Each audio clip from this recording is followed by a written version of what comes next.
Mercedes-Benz India is ending 2022 with a bang, with not just one launch, but two launches. And to talk about all that and more is none other than Vice President Sales and Marketing, Santosh Iyer. Santosh, thank you so much for being with us.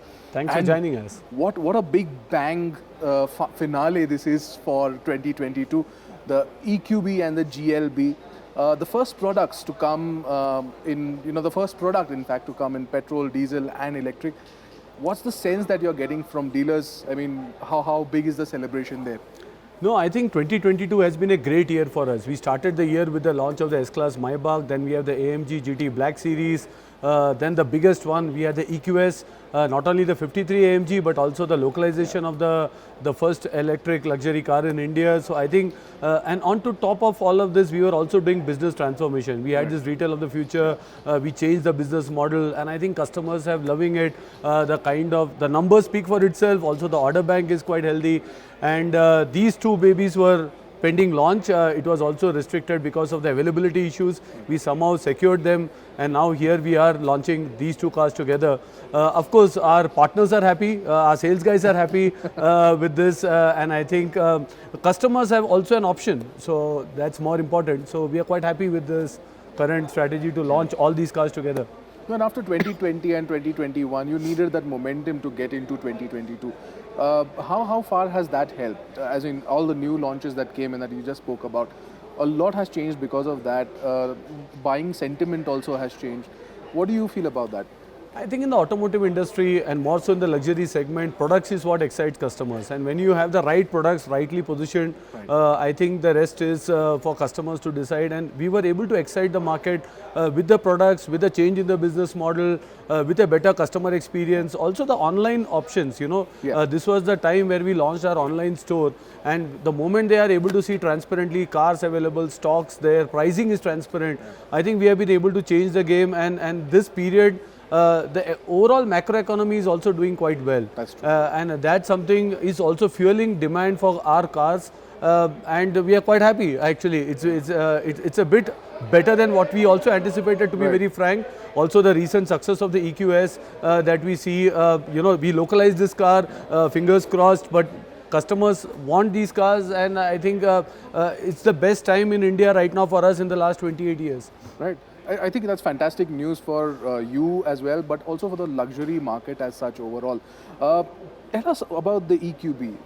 I mean, it's a bold move to get in a 7-seater, especially an electric vehicle in this segment right now, and plonk it right in the middle or close to the GLC. What's the strategy there, and how do you see that panning out? See, the GLC is the largest selling SUV for us in our segment and portfolio. And when you talk about core luxury, which consists of the GLC, the E-Class, the GLE and the C-Class, this is where the biggest segment lies.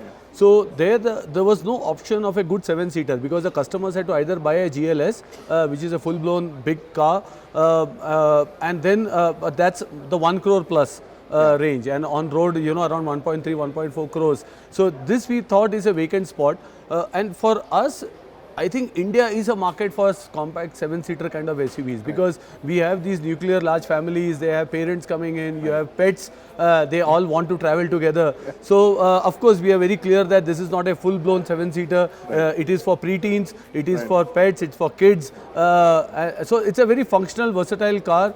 So we are pretty confident that this is the right strategy for India to also augment the GLC now with a 7-seater option with the siblings of a GLB and also an EQB in the electric avatar. Right.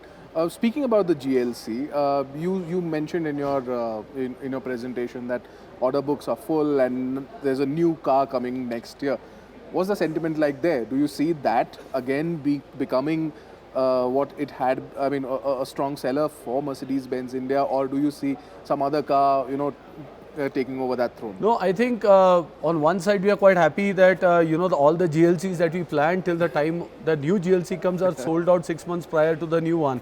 On the other side, it's a vacant spot, so there is no better time to launch the EQB and the GLB because the customers of GLC, intending customers, have an option now. And of course, we will come up with our new GLC somewhere in Q3 of next year. So that's something that we can share at this stage. And there is a 6 months of gap. We have now current GLC customers who want now the cars, they don't have an option.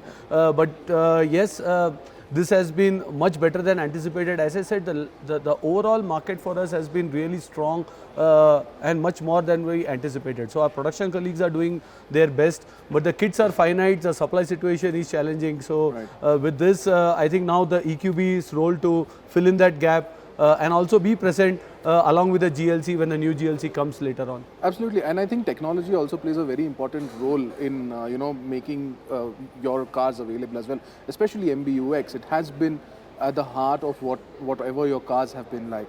What's the response to that, and what more, as far as innovation goes, what more do you see coming into cars? It's a good question. You know, we were one of the first to get connected cars to India. All of these cars have embedded same e-call button, SOS button. We had challenges. You know, the network in India is not the best when it comes to connectivity. But you know, you have to go through it. You will work through the challenges. We are still working with the operators, trying to see connectivity is available everywhere. But still, in the core city, it's quite functional.